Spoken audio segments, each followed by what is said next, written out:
Oi pessoal, eu sou a Steph e mais uma vez estou trazendo um vídeo para vocês que foi um tema que venceu lá na aba de comunidade. Eu geralmente faço votações toda semana, então caso você tenha interesse em algum tema, fique de olho lá, já que estou sempre fazendo essas votações para o público escolher os próximos vídeos. E falando um pouco sobre o tema, hoje eu vou estar falando um pouco sobre Ruby Sparks, que é um filme de 2012 e que tem uma temática muito única, muito interessante e que a gente pode estar discutindo várias coisas em cima dela. Então, vamos lá! E antes de só falar sobre a história do filme, eu também quero mencionar um pouco da produção dele, já que ele tem uma história interessante também por trás nesses aspectos. Primeiramente, a gente tem um grande destaque do filme, que é o Paul Dano, que é um ator que eu gosto bastante, tá? Recentemente, ele interpretou o Charada no último filme do Batman que saiu, eu acho que ele ficou perfeito pro papel. Eu achei muito engraçado e ao mesmo tempo eu também gostei bastante da caracterização dele, que foi bem diferente do que a gente está acostumado mesmo quando se trata do Charada. E ele também fez um filme bastante icônico da década passada, na verdade não sei se é da década passada, mas ele fez um filme bastante icônico que eu acho que muita gente aqui já deve conhecer, que é Pequena Miss Sunshine. E foi o grande destaque ali do Paul Dano no cinema. Ele tá demais nesse filme. E, inclusive, Ruby Sparks tem os mesmos diretores de Pequena Miss Sunshine. Então, se você gosta desse estilo de filme meio indie, meio 2010, você vai com certeza gostar dos dois filmes, né? Tanto o Pequena Miss Sunshine quanto o Ruby Sparks. E outra coisa muito interessante é que a atriz que contracena com ele, a Zoe Kazan, é a esposa dele. Eles se casaram em 2007, ou seja, antes desse filme ser lançado, e é por isso que os dois têm bastante química em tela. Eles estão juntos até hoje, né? Então, os dois têm química. Os dois são parecidos, inclusive, chega a ser um pouco engraçado. E ele interpreta o personagem Calvin e ela interpreta a personagem Ruby Sparks. Outra coisa engraçada também, não tão engraçada, mas interessante, é que a Zoe Kazan foi a pessoa que escreveu o roteiro desse filme, apesar dela não ter dirigido. Como eu disse, o filme foi dirigido pelos mesmos diretores de Pequena Miss Sunshine. Agora que eu já expliquei um pouco sobre a produção do filme, fica também um pouco mais fácil de entender alguns aspectos do filme em si e entender por que algumas escolhas foram feitas, se você já conhece um pouco sobre as pessoas por trás. Como eu disse, é um filme que vai brincar bastante com os estereótipos da época de filmes meio hipsters e filmes meio românticos também, que foram extremamente populares nesse período. E agora vamos falar um pouco da história mesmo do filme.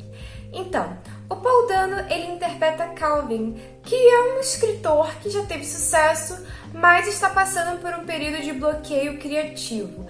Ele é uma pessoa bastante isolada, ele tá sempre lá na dele, não tem muitos hobbies fora daquilo que ele já faz o tempo todo, que é escrever. Então, é uma pessoa que tem mais contato, assim, com alguns familiares do que amigos mesmo, sabe? Coisas externas, eu diria. Então, ele vive naquele mundinho dele e, como ele tá com um bloqueio criativo, não consegue produzir nada, ele se sente ainda mais sozinho do que ele já é, geralmente. Então, ele começa ali a escrever e a sonhar, assim, com uma garota ideal, né? Ele tem uma ideia muito específica do que ele quer em alguém e ele idealiza isso e vai escrevendo essa personagem que é a Ruby Sparks. Só que aí acontece que essa personagem se torna real. Ela sai ali do que ele escreveu e vira um ser humano, né? Comum. E ele fica obviamente em choque com isso. Quem não ficaria, né? Do nada surge uma mulher lá que você escreveu, é um pouco assustador. Então, ele fica, uau, eu posso modificar ela da forma que eu quiser, já que eu criei ela escrevendo. E ele começa a fazer vários testes, ele faz ela falar outros idiomas, tudo pra realmente, assim, provar que ele pode manipular qualquer característica em torno dela. E aí começa uma série de confusões, né? Já que é difícil conseguir ajustar uma pessoa assim, não é algo natural, não é mesmo? Então, ela começa a ter alguns comportamentos um pouco obsessivos, ter dependência emocional dele extrema. Chega até a ser engraçada essa parte do filme. Se você já assistiu, você sabe do que eu tô falando.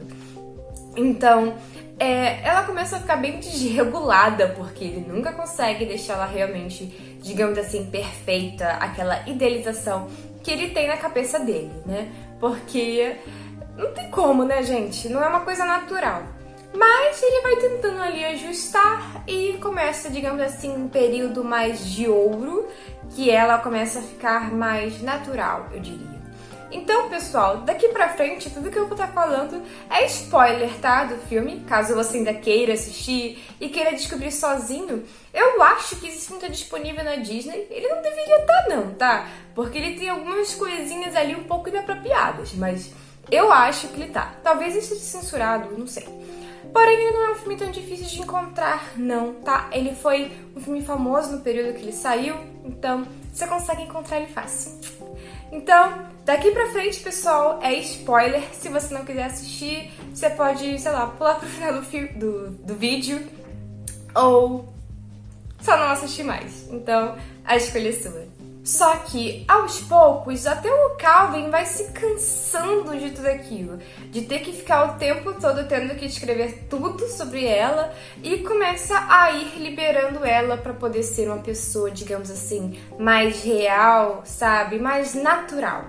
E isso também começa a criar alguns conflitos pro Calvin.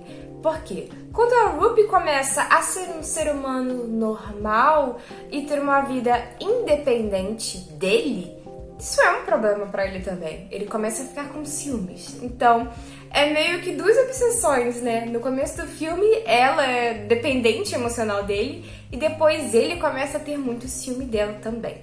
Então, esse relacionamento começa a ficar meio assustador e tóxico, porque, querendo ou não, ela é uma prisioneira dele, já que ele consegue simplesmente proibir ela de fazer qualquer coisa só escrevendo.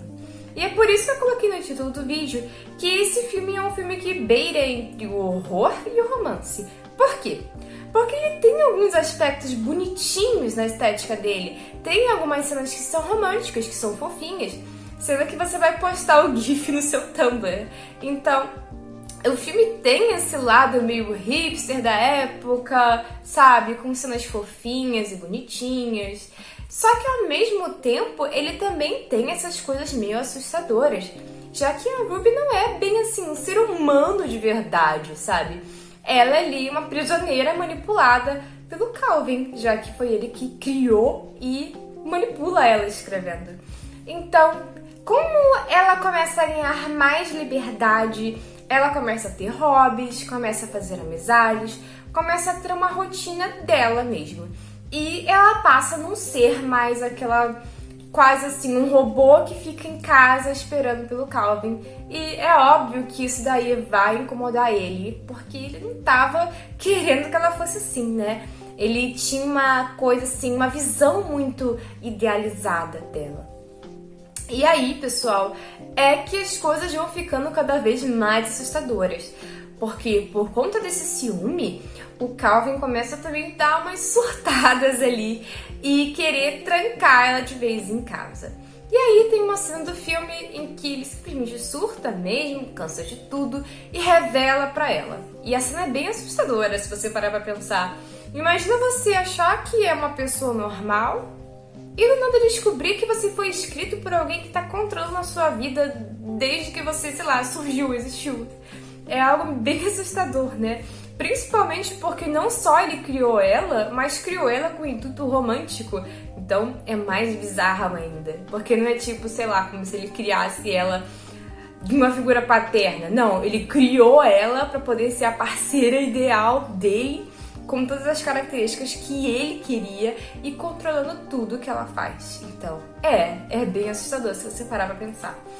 E aí, depois de todo esse surto que ele tem, ele percebe que os comportamentos dele realmente foram comportamentos bastante assustadores, bizarros, e ele mesmo decide, digamos assim, libertar a Ruby no final do filme. Porém, a gente vê que eles acabam se encontrando de novo. Então, a gente fica, será que o Calvin realmente, digamos assim, desistiu dessa idealização? Ou será que vai começar tudo de novo? Sabe? É uma coisa um pouco confusa. Então, o que a gente pode, digamos assim, tirar desse filme? Com certeza o filme é sobre toda essa idealização que as pessoas têm de querer alguém que seja perfeito e que não saia dos seus moldes, né? Quem não ia querer uma pessoa perfeita, que segue todas as características que você aprecia em alguém? Muitas pessoas iriam querer. Só que isso não é uma coisa natural e não é uma coisa também muito saudável. Porque, querendo ou não, cada ser humano tem as suas características únicas, suas imperfeições. E cada um também tem o seu espaço, né?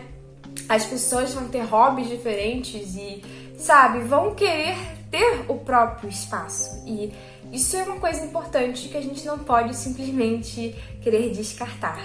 É muito comum a gente ver algumas pessoas quererem privar os parceiros de absolutamente tudo, sabe? Você não pode falar com absolutamente ninguém, ter absolutamente nenhum hobby que não me inclua. Tem pessoas que não gostam que o parceiro saia, faça nada. Eu acho que, tipo assim, deve existir um limite, né? Digo, usando o meu relacionamento como base, deve existir limites para algumas coisas, mas a gente tem que ter em mente que a outra pessoa é um ser humano totalmente independente que vai ter lá seus gostos, suas imperfeições e por aí vai. Então, a gente não pode querer que a pessoa siga aquele molde perfeito. Eu tenho alguns hobbies que são só meus, sabe? E o meu namorado, ele tem os hobbies dele e, assim, eu sei que às vezes no começo a gente até pode estranhar, porque no começo, principalmente, né, rola muita, geralmente, dependência emocional. Só que a gente precisa compreender que todo mundo precisa ter o seu espaço. E eu acho que isso é uma coisa interessante que a gente pode tirar desse filme, sabe? As pessoas precisam ter seu próprio espaço, você não pode sair querendo controlar a vida da outra. E quando isso acontece, realmente, vira um filme de terror, como aconteceu no filme. O tom do filme muda, sabe? Completamente, vira algo muito assustador ser aprisionado dessa forma, tá? O filme não é um filme pesado, ele vai ter um tom até que bonitinho, mas a mensagem dele é bem interessante. E ele tem, sim, nessa parte especificamente do filme, ele tem, sim, um tom um pouco assustador, tá? Então, é por isso que eu tive a ideia de falar sobre ele. Eu tava lá olhando o meu Letterboxd e aí eu vi esse filme e eu lembrei, assim, dele e achei que seria interessante trazer um pouco dele pro canal, já que eu gosto bastante dele e é um filme bem marcante do período. E bom, pessoal, esse foi o vídeo. É um vídeo simples para poder começar aí a semana com algum conteúdo legal. Se vocês quiserem assistir o filme, eu acredito, novamente, que ele esteja na Disney Plus, mas eu não tenho Disney Plus, então não posso confirmar pra vocês, mas eu acho que ele tá disponível lá sim. Como eu disse, ele não é um filme, digamos assim, faixa etária livre, ele tem algumas coisas um pouco inapropriadas e eu nem sei se a versão que tá lá é a versão, assim, de verdade do filme ou uma versão censurada, mas eu acho que tá lá sim. Então, é isso e espero que vocês tenham gostado. Lembrando que domingo tem mais um vídeo surpresa de Halloween temático aí. E, bom, tô trabalhando já nele e espero que vocês gostem dele também quando sair. Tem vários shorts agendados pra essa semana, com alguns edits de filme pra poder apresentar pra vocês. Lembrando que vai estar na descrição de todos esses shorts a sinopse do filme e também eu vou tá colocando escrito onde você pode assistir, por exemplo, se ele tem na Amazon, na Netflix, esse tipo de coisa, tá? Então, eu espero que vocês gostem e até mais!